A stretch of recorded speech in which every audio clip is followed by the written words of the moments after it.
राधे कृष्णा। जय बोलो राधा रानी की जय। जय बोलो श्री कृष्ण कन्हैया लाल की जय। जय बोलो यमुना मैया की जय। जय बोलो गोवर्धन गिरिराज की जय। जय बोलो श्री कृष्ण कन्हैया लाल की जय। जय बोलो भ्रमर घाट की जय। भ्रमर घाट நேற்று அந்த பிரமர காட் வைபவத்தை தான் அனுபவிச்சோம். காட் அப்படின்னா படித்துறைன்னு பேர். பிரமர காட் அப்படின்னா வண்டு படித்துறைன்னு அர்த்தம். நிறைய படித்துறைகள் பிருந்தாவனத்தில் இருக்கு. காளிய காட் அப்படின்னா, அப்புறமா இம்லி தலா, கோவிந்த காட், சீர் காட், விஸ்ராம் காட். விஸ்ராம் காட்ன்றது மதுரா. அப்புறம் ராம் காட், பகவான் பலராமனுடைய படித்துறை.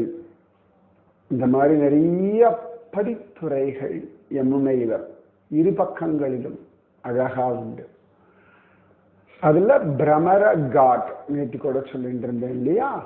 கண்ணனும் ராதையும் விதவிதமான வனமாலைகள் சூடிக்கொண்டிருக்க, அந்த வனமாலைகளினுடைய வாசம் கிருஷ்ணவாசம், ராதா வாசத்துல வண்டுகள் எல்லாம் வந்து அவர்களை மொய்த்தன அப்படின்னு.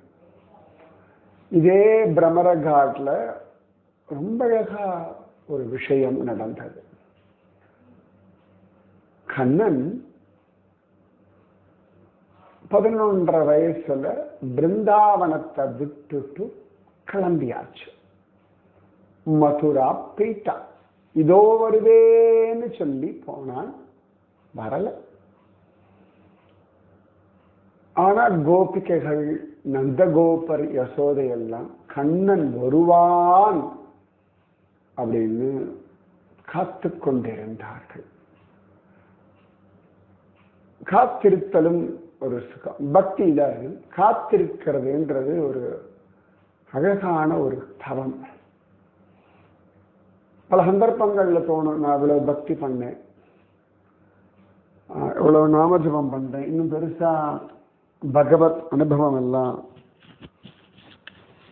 கிடைக்கல அப்படின்னு ஒரு நிச்சயமா ஆதங்கம் எல்லாம் இருக்கத்தானே செய்யும். மனிதர்கள் தானே. ஆனாலும் பக்தி பண்ணி கொண்டு காத்து கொண்டிருப்போம். அந்த காத்திருத்தலே பக்தி.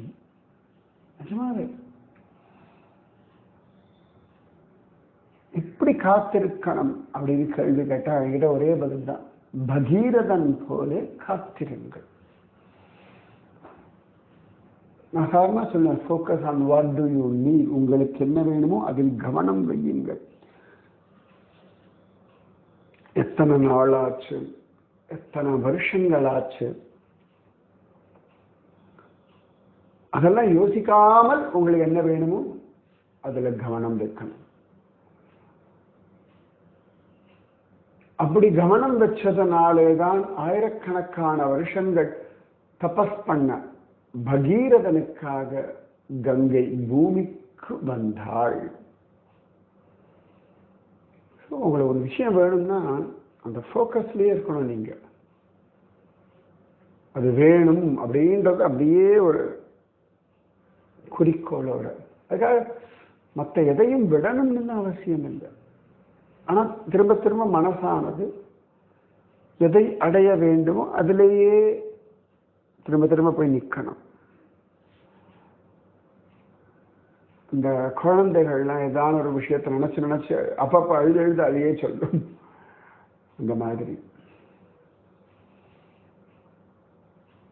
காத்திருத்தல் ஒரு சுகம், காத்திருத்தல் ஒரு தவம். அதனால வயசு இல்லை ஆனாலும் என்ன, எப்ப வேணாலும் கண்ணன் கிடைப்பான். எப்ப வேணாலும் என்ன விதமான சுகம் வேண்டுமானாலும் தருவான். எவ்வளவு வயசானாலும் என்ன. நந்தகோபுர ரொம்ப வயசாயிடுச்சு, ஆனா வயசான காலத்தை தான் அவர்களுக்கு கண்ணன் அவ்வளவு அழகா கிடைச்சான். காத்திருப்போம். உலக ஜென்மா முடிஞ்செடுத்தனா மீண்டும் இதே நினைவோடு பிறப்போம். மீண்டும் பக்தியை காத்திருத்தலை தொடர்வோம். கண்ணன் வருவான், அருள் செய்வான். நீங்க போக்கஸ்டா இருக்கும். இந்த ஜென்மால கிடைக்காதுன்னு நான் சொல்லல, ஒரு கால் அப்படின்ட்டு. சரியா? அப்ப இந்த கண்ணன் மதுரால உட்கார்ந்து அப்பப்ப ஹே ராதே, நந்தபாபா, யசோதாமையா, யமுனாமையா, பிருந்தாவனம் அப்படின்னா புலம்பின்னு இருக்கான். ஹே கோபிகைகளே அப்படின்னு. எப்படி? கோபிகா ஜீவனஸ்மரணம் கோவிந்தா கோவிந்தா அப்படின்னு கோபிகைகளுடைய ஜீவனஸ்மரணமாக கோவிந்தனை சொல்றோமோ அந்த மாதிரி கோவிந்தா ஜீவனஸ்மரணம் கோபிகா கோபிகா. கோவிந்தனுடைய ஜீவனஸ்மரணம் கோபிகைகள். அது நீங்க கண்ணனையே நினைச்சிட்டு இருக்கும் பொழுது கண்ணன் உங்களையே நினைக்கிறான். சுயம் அனுபவத்தில் நான் சொல்றேன். ஒரு ஆப்ஷனே கிடையாது கண்ணனுக்கு. அணுகில் அணுகும் அப்படின்னு தான் ஆழ்வார் சொல்றார். நீங்க எவ்வளவு தூரம் கண்ணனிடத்துல நெருங்கலோ அவ்வளவு தூரம் கண்ணனும் உங்களிடத்துல நெருங்கி வருகிறான். அப்ப கண்ணன் பார்த்தானாம், இந்த உத்தவன் கிருஷ்ண பிரிய சகா உத்தவன் பத்ரிகாசிரமத்துல பத்ரிநாதனுடைய உற்சவ மூர்த்தியான உத்தவன் ஒரு நாள் ஏகாந்தமா கூப்பிட்டு உத்தவன் இடத்துல சொல்றான், உத்தவா நீ ரொம்ப புத்திசாலி, நன்னா பேசக்கூடியவன், நீ எனக்காக கோபிகைகள் இடத்துல போய் பேசு. ரொம்ப அழகா பகவான் சொல்றான். இந்த பாகவதம் தசமஸ்கந்தம் 46வது அத்தியாயம். அதுல ரொம்ப அழகா சொல்ற, விஷ்ணீனாம் பிரவரோ மந்திரி கிருஷ்ணஸ்ய தயிதஸ் சகா சிஷ்யோ ப்ரஹஸ்பதே சாக்ஷாத் உத்தவோ புத்தி சத்தமஹ. விஷ்ணு குலத்துல ரொம்ப சிறந்த மந்திரியும் கிருஷ்ணனுக்கு பிரியமான சகாவும் சாக்ஷாத் ப்ரஹஸ்பதியினுடைய சிஷ்யரும் புத்தியில் சிறந்தவருமான உத்தவன் என்ற ஒருவன் இருந்தார் அப்படின்னு.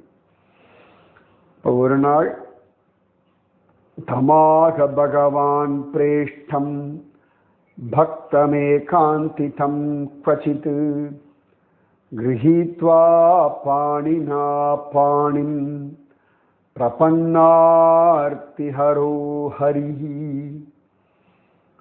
பகவானான பிரபன்னார்த்திஹரன், பிரணதார்த்திஹரன் காஞ்சி வரதராஜனுடைய திருநாமம் உண்டு. பிரணத ஆர்த்தி ஹரன், தன்னை சரணடைந்தவர்களின் துக்கத்தை அழிக்கக்கூடிய. அதேதான் இங்க பிரபன்னார்த்திஹரன், தன்னை சரணடைந்தவர்களுடைய துக்கத்தை போக்கக்கூடியவனான ஹரி. ஒரு நாள் ஏகத்துல தன் ஏகாந்த பக்தனான உத்தவன் கையை பிடிச்சுண்டு கிரஹீத்வா பாணினா பாணினாம் பாணினா பாணிம் பிடிச்சுண்டு ரொம்ப அழகா கண்ணன் சொன்ன. உத்தவன் எவ்வளவு வசதியை பார்த்துக்கோங்க. கண்ணன் ஏகாந்தமா வீரமட்டாயிட்டு போய் உத்தவர் கையை பிடிச்சுண்டு கண்ணன் சொல்றானா, கச்ச உத்தவ விரதம் சௌமிய. உத்தவா நீ பிருந்தாவனம் போனோம், அப்பா அம்மா கோபிகைகள் எல்லாருக்கும் நீ போய் சமாதானம் சொல்லிட்டு வரணும். உனக்கு அவ்வளவு தூரம் பலம் உண்டு அப்படின்னு சொல்ல, இந்த உத்தவரை கண்ணன் தன்னுடைய தூதுவனாக அனுப்புறார். கிருஷ்ண தூதன். இப்ப கிருஷ்ணனை சொல்லும் பொழுது பாண்டவ தூதன் அப்படின்னுவோம். உத்தவன் கிருஷ்ண தூதுவர். அழகா வரார் நந்தகோபர். சந்தியா வேளையில வர கிருஷ்ண மாதிரியே அலங்காரம் பண்ணி வராராம். கர்க்க சங்கீதத்துல பகவான் சொல்றான், என்னுடைய மயில் தோகை கொண்ட கிரீடத்தை அணிஞ்சுக்கோ, என் பீதாம்பரத்தை அணிஞ்சுக்கோ, என்னுடைய வைஜெயந்தி மாலை அணிஞ்சுக்கோ, என் புல்லாங்குழலை எடுத்துக்கோ, நான் மாடு மேய்க்கக்கூடிய தடியை எடுத்துக்கோ, எந்த தேர்ல நான் பிருந்தாவனத்தை விட்டு கிளம்பி வந்தேனோ அந்த தேர்ல போய்க்கோ, அப்புறம் நிறைய கையில தாமரையை வச்சுக்கோ, அப்பா அம்மா எல்லாருக்கும் கடுதா செய்தி கொடுக்கிறான் கண்ணன் அப்படின்னு தான் கர்க்க சம்ஹிதையில கர்காச்சாரியார் சொல்றார். அப்ப உத்தவர் சந்தியா வேளையில வர, எப்படி நம்ம அக்ரூரர் சந்தியா வேளையில கோகுலத்துக்கு வராரோ அந்த மாதிரி உத்தவரும் சந்தியா வேளையில தான் கோகுலத்துக்கு வராரு. இப்போ இந்த கோப பசங்கள்லாம் அப்படி கிருஷ்ண விஷயமா பேசிண்டு மாடிண்டும் பாடிண்டும், மாடுகள்லாம் மேய்ச்சண்டு, புல்லாங்குழலாம் ஊதிண்டு, கொம்பு வாத்தியம் எல்லாம் ஊதிண்டு, அப்படி அந்த ஆயிரக்கணக்கான மாடுகளோடு அப்படி ஊருக்குள்ள வரார். இவர் உள்ள வரும்போது அவெல்லாம் உள்ள வரா. கர்கசமி ரொம்ப அழகா இருக்கு. அப்பயே கிருஷ்ணனோட ஃப்ரெண்ட்ஸ் எல்லாம் மீட் பண்றார். கிருஷ்ணன் தான் வர, அவெல்லாம் ஓடி வர. அப்புறம் வந்து பார்த்தா கிருஷ்ணனோட ஃப்ரெண்டுன்னு அவளுக்கு தெரியுது. உத்தவர் எல்லாரையும் கட்டி அணைச்சு ஆலிங்கனம் பண்ணி ஒவ்வொருத்தர்கிட்டயா பேசி அவர்களுக்கு பகவான் தனித்தனியா கடுதாசி எழுதி கொடுத்தான் அப்படின்னு தான் கர்க்க சம்ஹிதையில சொல்றார். பாகவத்ல அப்படி இல்லை, கர்க்க சம்ஹிதை தனித்தனியா கண்ணன் தானே கடுதாசி எழுதி கொடுத்தான் அப்படின்னு காண கிடைக்கிறது. அப்ப உத்தவர் அழகா கோகுலத்துக்கு உள்ள வந்தாச்சு. கோகுலம் இருந்தா சரியா நந்தகாவ். நந்தகாவில் இருந்து தான் கண்ணன் 11 வயசுல கிளம்புறான். நந்த கிராமம்னு பேரு. பர்சானா பக்கத்துல, பர்சானா, நந்தகாவ், கோவர்தனம் இதெல்லாம் பக்கத்துல இருக்கு. சாதாரணமா ஒரே நாள்லயே இது 3மே நிறைய பேர் தரிசனம் பண்ணிடுவா. டைம் இருக்கிறத பொறுத்து. அதில் டீட்டெயிலா ஒவ்வொரு இடமா பார்க்கணும்னா நந்தகாவ் சரியா பர்சானாவுக்கு மட்டுமே ஒரு நாள் வேணும். நந்தகாவுக்கு மட்டுமே ஒரு அரை நாள் 3/4 நாளாவது வேணும். நான் என் கூடலாம் வந்து அப்படித்தான். ஏன்னா அந்த நந்தகாவிலேயே 5-6 இடம் இருக்கு. பர்சானால அவ்வளோ இடங்கள் இருக்கு. பர்சானாவை சுத்தியே ரிஷபானுபுரம்னு பேர். பர்சானாவை சுத்தியே ராதாராணியினுடைய அஷ்டசகிகளுடைய ஊரெல்லாம் இருக்கு. நிறைய இருக்கு வச்சுக்கோங்களேன். நானும் ஒவ்வொன்றா கொஞ்சம் கொஞ்சமாக பார்த்துட்டு இருக்கேன். இன்னும் ஃபுல்லாலாம் பார்த்து முடியலை. பார்த்து பார்த்து பார்த்து பார்த்து அனுபவிச்சுட்டு இருக்கேன் ஆனந்தமா. அப்போ அந்த நந்தகாவிலிருந்து தான் கண்ணன் கிளம்பினா. திரும்பி அதே நந்தகாவுக்கு தான் உத்தவர் வரார். அவர் ஐஷிண்டு போகிறார். சந்தியா வேலை ஆயிடுறது. உள்ள வந்தானே நந்தகோபுரம் ரொம்ப சந்தோஷமா வரவேற்கிறார். அவர் சாப்பாடுலாம் சாப்பிட்டோன்னா அவரை பேசின்னு இருக்கார். அப்புறம் யசோதையும் பேசுறா. விடிய விடிய விடி பொழுது விடிஞ்சு விடுறது. அப்பதான் கோபிகள்லாம் விடிய கிளம்பி எழுந்து தயிரெல்லாம் கடைஞ்சுட்டு கிருஷ்ணகானம் பாடுறா. உத்காயதி நாமரவிந்த லோச்சனம் அப்படின்னு ரொம்ப அழகா இந்த கோபிகைகளுடைய இந்த விஷயம்தான். உத்காயதி நாமரவிந்தலோச்சனம் விரஜாங்கனானாம் திவமஸ்பிருஷத்வனிஹி தத்னச்ச நிர்மந்தன சப்தமிஸ்ரிதோ நிரஸ்யதே ஏன திஷாம் அமங்கலம். கண்ணனை குறித்து உறக்கப்பாடுகிற கோபர் ஸ்திரீகளுடைய சப்தமானது தயிர் கடைகிற அந்த சப்தத்தோட சேர்ந்துண்டு எல்லா லோகத்தையும் வியாபிச்சு திக்குகளுடைய அமங்கலத்தை எல்லாம் போக்கடித்தது அப்படின்னு. காசும் பிறப்பும் கலகலப்ப கை பேர்த்து வாசனருங்குழல்லாய்ச்சியர்மத்தினால் ஓசைப்படுத்த தைரரவம் கேட்டிலையோ அப்படின்னு ஆண்டாள் சொல்றாங்க. இதுதான் அந்த விஷயம். அப்புறம் உத்தவர் காத்தால எழுந்தார், இதெல்லாம் கேட்டுண்டு தூங்கவே இல்லை, இப்படியே பேசிட்டு இருந்தார். அப்புறமா அப்படியே போனார், யமுனையில் ஸ்நானம் பண்ணார், அழகாக அனுஷ்டானம் எல்லாம் பண்ணார். திரும்பி வரத்துக்குள்ள அந்த கோபிகைகள்லாம் இந்த குதிரையெல்லாம் பார்த்துட்டு அந்த சாரதியை மிரட்டுறார். யார் வந்திருக்கு, என்ன ஏது சொல்லி மிரட்டுறார். அதுக்குள்ள உத்தவர் வர. உத்தவர் பார்க்கறதுக்கு அப்படியே கண்ணன் மாதிரி இருக்கு. ஏன்னா உத்தவர் எப்பொழுதுமே கண்ணன் உடுத்தி களைந்த பீதகவாடை, அந்த பீதாம்பரத்தை தான் உடுத்துவார். ஏற்கனவே கண்ணன் தன்னுடைய மணிகள், தன்னுடைய வைஜெயந்தி மாலா, தன்னுடைய கௌசவன் இதெல்லாம் போட்டுட்டு தான் உத்தவரை போச்சல. ஏன்னா உத்தவர் பார்க்கறதுக்கு கண்ணன் மாதிரியே இருப்பார், அவ்வளவு அழகாகவும் இருப்பார். நிஜமாவே மன்மதன் போலே ஒரு அழகன் உத்தவன். அதனால அந்த உத்தவனை பார்த்தோன்னே முதல்ல கண்ணன்னு பிரமிச்சு போகிற, அப்புறமா தான் பார்க்குறா கண்ணன் மாதிரி அலங்காரம் எல்லாம் இருக்காங்க. அந்த காதல், அந்த ஒரு குறும்பு, அதெல்லாம் உத்தவனுக்கு கிடையாது. ரூபலாவண்யம் எல்லாம் கண்ணனுக்கு. ஆனால் கண்ணனுக்குன்னு ஒரு குணாதிசயம் உண்டுல்ல, அந்த ஒரு திமிரு உண்டு கண்ணனுக்கு. நடை, உடை, பாவனை, பார்வை, சிரிப்பு, கேலி, கிண்டல், சத்தியமா எதுவுமே உத்தவனுக்கு கிடையாது. உத்தவன் ரொம்ப வினயத்தோட, ரொம்ப சமத்தா, ரொம்ப ஹம்பிள், ரொம்ப டவுன் டு எர்த். அப்படி கிருஷ்ணன் அப்படிலாம் கிடையாது. நடே அப்படிலாம் மிரட்டுவான், வரி அப்படின்னு பல்ல கடிப்பான், கண்ணடிப்பான், முதல்ல சுழிச்சு என்ன அப்படின்னு மிரட்டுவான். போகிற போக்கில் அப்படி மாட்டுக்கு முத்தம் கொடுக்குற மாதிரி உனக்கு தான் அப்படின்னு சொல்லிட்டு செய்கிறான். இதெல்லாம் உத்தவனுக்கு வராது. இதெல்லாம் கிருஷ்ணனுடைய ஸ்பெஷல். அதான் கிருஷ்ணா ஸ்பெஷல். அவ்வளோதான்.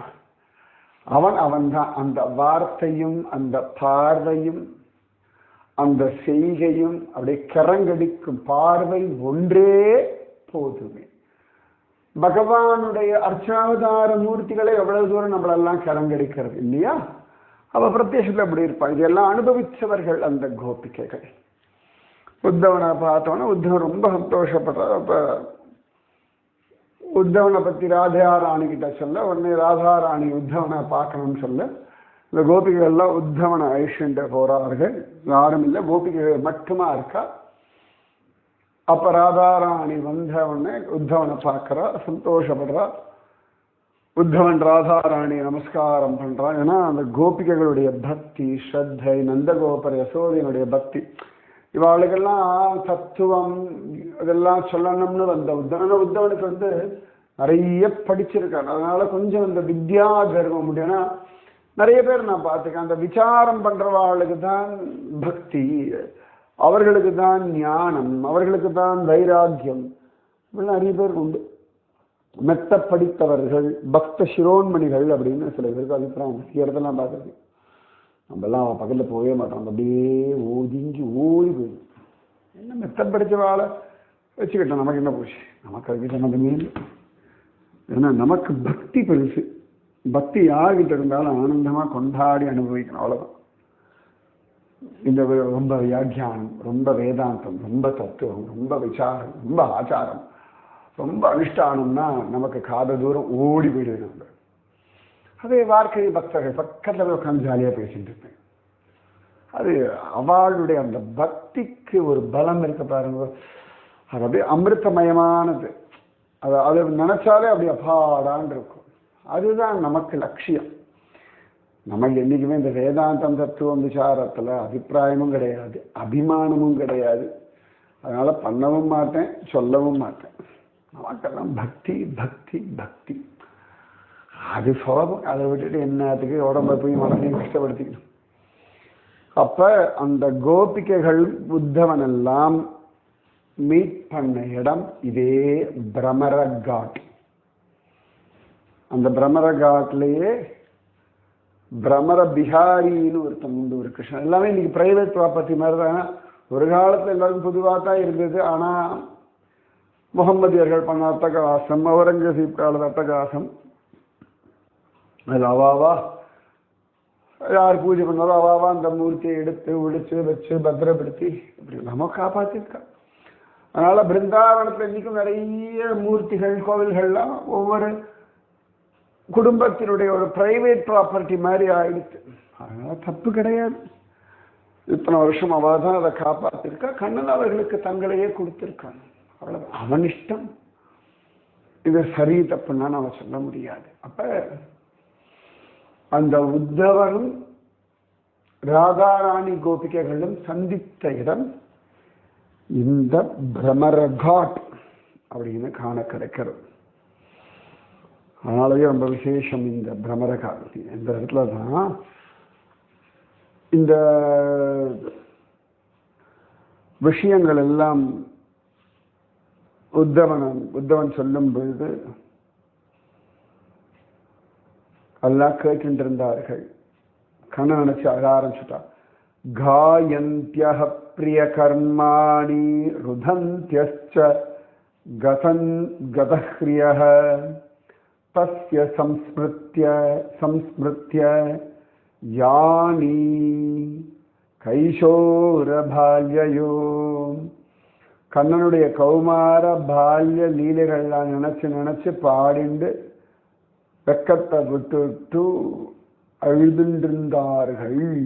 சம்ஸ்மிருத்திய நினைச்சு நினைச்சு அழுதார்கள் அப்படின்னு இருக்கு. அப்ப இவெல்லாம் அப்படி அழுகும்போது ஒரே ஒரு கோபி காசின் மதுகரம் திருஷ்டுவா தியாயந்தி கிருஷ்ண சங்கமம் பிரிய பிரஸ்தாபிதம் தூதம் கல்பயித்வேதமப்ரவீத். அப்ப ஒரு கோபஸ்திரீ காசித்து மதுகரம் திருஷ்டுவா, மதுகரம்னா வண்டு, அதை பார்த்துட்டு கிருஷ்ண சங்கமத்தை நினைச்சோன்னா கிருஷ்ணனும் கருப்பா இருக்கு, இந்த வண்டும் கருப்பா இருக்கு இல்லையா. அப்ப உடனேயே அதுக்குள்ள இந்த கிருஷ்ணனால தன்னை சமாதானம் செய்வதற்காக அனுப்பின இந்த தூதன்ற மாதிரி நினைச்சுட்டு தூதன்ற மாதிரி அவள் அதை பத்தி பேசுறான். காச்சின் மதுகரம் திருஷ்டுவா தியாயந்தி கிருஷ்ண சங்கமம் பிரிய பிரஸ்தாபிதம் தூதம் கல்பயித்வேதம் அப்ரவீத். யார் அந்த ஒரு கோபஸ்திரீ? வேற யாரு? ராதா ராணி தான். கோப்யுவாச்ச மதுபகிதவ பந்தோ மா ஸ்பிருஷாங்கிரிம் சபத்ஞாஹ. ராகமாலாம் பாடுவா.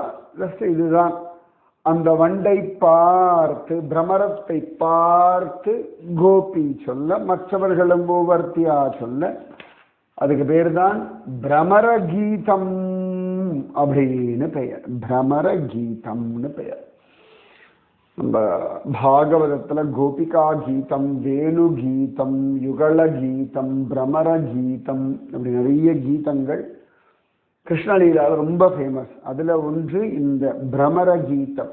அருகால் வண்டே அப்படின்னு ஆழ்வார்கள் எல்லாம் கூட வண்டு கிட்ட பேசுறதும் வண்டை தூதாக அனுப்புறதும் உண்டு. இந்த இடத்துல உத்தவனை நேரடியா திட்ட முடியலையா, வண்டை வச்சுண்டு ராதாராணி சிம்பாலிக்கா திட்டா.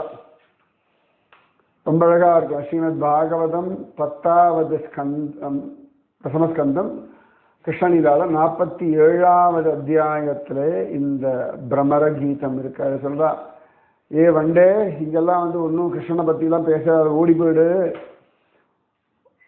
ஒரு தடவை அந்த பூக்கிட்ட போய் தேனெல்லாம் குடிச்சிட்டு மறந்து போகிற வண்டு அந்த மாதிரி இந்த கண்ணன். அதனால அந்த கண்ணனை திருவடியை எப்படிதான் அந்த லக்ஷ்மி தேவி சேவிக்கிறாளோ, ஒருவேளை அவனை உத்தம ஸ்லோகன் சொல்ற நம்பிட்டா போல இருக்கு பாவம் அப்படின்னு சொல்லி, நாங்கெல்லாம் வீடு வாசல் இல்லாத காட்டு வாசல், எதுக்கு இங்க ரொம்ப ஓவரா நீ பாடுறாய், இதெல்லாம் போய் மதுராவில் இருக்க ஸ்திரீகள் முன்னாடி பாடு, அவர்களே தான் சந்தோஷப்பட்டு கொடுப்பான். ஏன்னா இப்பெல்லாம் கண்ணனாலே ஆனந்தம் அனுபவிக்கிறது மதுரா ஸ்திரீகள் தான் அப்படின்னு சொல்லி இந்த அவ்வளவு அழகா பிரமர கீதம் பாடுறா. ரொம்ப அழகா இருக்கும். அதுல இந்த பகவான ரொம்ப கோச்சின்னு சொல்ற மாதிரி இந்த உத்தவனை திட்டுறது. உத்தவன் அப்படியே பிரமிச்சு போயிடான். அடடா, நாம் என்னமோ வேதாந்தம் தத்துவம் விசாரம் ஞானம் என்னெல்லாமோ சொல்றோமே, அந்த அழகான சாரத்தை இந்த கோபிகைகள் அறிவொன்றுமில்லாத ஆய்குலத்து கோபிகைகள் எவ்வளவு அழகா பேசுறான்னு சொல்லி இந்த உத்தவனுக்கு அந்த கிருஷ்ண பக்தின்னு ஒன்று இருக்கிற ஒரு கர்வம் இருந்தது இல்லையா, அது தூள் தூளான இடம் இந்த பிரமர காட்டில். சரியா? சில இடங்கள் கர்க்க சமயத்தில் ஒவ்வொருத்தரும் தனித்தனியாக கடுதாசியை கொடுத்தார். அவள் பிச்சு எடுத்துட்டு படிக்க கூட தெரியல, அப்படி இப்படி வச்சுட்டு பார்த்துருந்தாளாம். கண் எழுதிருக்கான், எனக்காக எழுதிருக்கான்னு அந்த எழுத்துக்களை பார்த்தே புலம்பிட்டு இருந்தாளாம். இது எல்லாம் நடந்தது இந்த பிரமர காட் படித்துறை.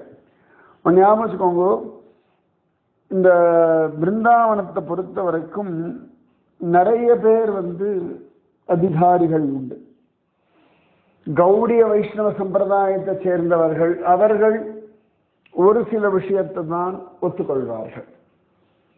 அந்த கோஸ்வாமிகள் சொன்னதை மட்டும்தான் ஒத்துப்பார். நிம்பார்க்க சம்பிரதாயம்னு உண்டு, அவர்கள் ஒரு சிலதை தான் ஒத்துக்கொள்வார்கள். அப்புறமா வல்லபாச்சாரியாருடைய சம்பிரதாயம், அவர்கள் ஒரு சில விஷயத்தை தான் ஒத்துக்கொள்வார்கள். இந்த மாதிரி இந்த சம்பிரதாயத்தை சொல்றதா அந்த சம்பிரதாயத்துக்கார ஒத்துக்க மாட்டான், அந்த சம்பிரதாயத்தை சொல்றது இந்த சம்பிரதாயம் ஒத்துக்க மாட்டான். இப்போ மதுராலே பார்த்தா துருவ காட்னு ஒன்று இருக்கு, துருவ டிலான்னு ஒன்று இருக்கு. துருவ காட் அந்த இடத்துலயே ஒரு மலைக்குன்றுமா இருக்கும். அங்கதான் நாரதரை மீட் பண்ணான், உபதேசம் வாங்கின்றான்னு கௌடிய வைஷ்ணவர்கள் சொல்லுவா. நிம்பார்க் சம்பிரதாயத்தை சொல்லுவா, துருவனுக்கு உபதேசம் ஆனது தபஸ் பண்ணது எல்லாம் இங்கதான், மதுவனம்னே இதுதான் அப்படின்ற மாதிரி சொல்லிடுவாவா. ஆனா கௌடிய வைஷ்ணவால மதுவனம் தனியா சொல்லுவா. அதனால சில பேருக்கு நீங்க கேட்கலாம், பிரம்மர காட்டை பத்தி கேட்டா அப்படிலாம் கிடையாது அப்படின்னு சொல்லிடுவா. ஆனாலும் இப்படியும் உண்டு, நிறைய வெரைட்டி உண்டு, அதுக்காக சொல்றேன். சரியா? அதனால அந்த பிரம்மர காட்ல இந்த ராதாராணி உத்தவன் கோபிகளுடைய சம்வாதம் நடந்த ஸ்தலம். உத்தவனுடைய வேதாந்த கர்வம், பக்தி கர்வம், ஞான வைராகிய கர்வம் எல்லாம் பொடி பொடியா தூள் தூளா ஆகி கோபிகைகள் உயர்ந்தவர்கள்னு உத்தவர் ஒத்துண்ட ஒரு இடம் இந்த பிரமர காட். வண்டு பார்த்தாலோ இவருடைய அகம்பாவம் வந்தாலோ இந்த இடத்த நினைச்சுக்கோங்க. இந்த பிரமர கீதம் நிறைய நான் சும்மா சுருக்கமாக சொன்னேன். அதனால நமக்கும் அகம்பாவம் இருக்கு, நிறைய பக்தி பண்றேன், நிறைய நாம ஜபம் பண்றேன், அவளை விட வசதியான ஸ்தானத்தில் இருக்கேன், என்னது நீ அவளெல்லாம் கொண்டாடுன்னு இருக்கா அப்படி அதை நினைப்பது வச்சுக்கோங்களேன். இந்த விஷயத்தை நினைச்சுக்கோங்க, உத்தவன் போல உங்களுக்கும் ஒரு வினயம் சம்பவிக்கட்டும். சரியா? ஸோ பிரம்மர காட்டில் ரெண்டு விஷயம் சொன்னேன். ராதையும் கணவனும் உட்கார்ந்து இருந்தா அவள் மாலைகளில் இருந்த வாசம், அவர்களுடைய வாசம் வண்டுகளை எல்லாம் அப்படியே இழுத்ததுன்னு ஒன்று. கோபிகைகள் உத்தவனோட பேசி உத்தவனோட அகம்பாவம் அழிஞ்ச இடம் இந்த பிரமர காட். சரியா? அடுத்து என்ன பார்க்கணும் சொல்றேன் நாளைக்கு.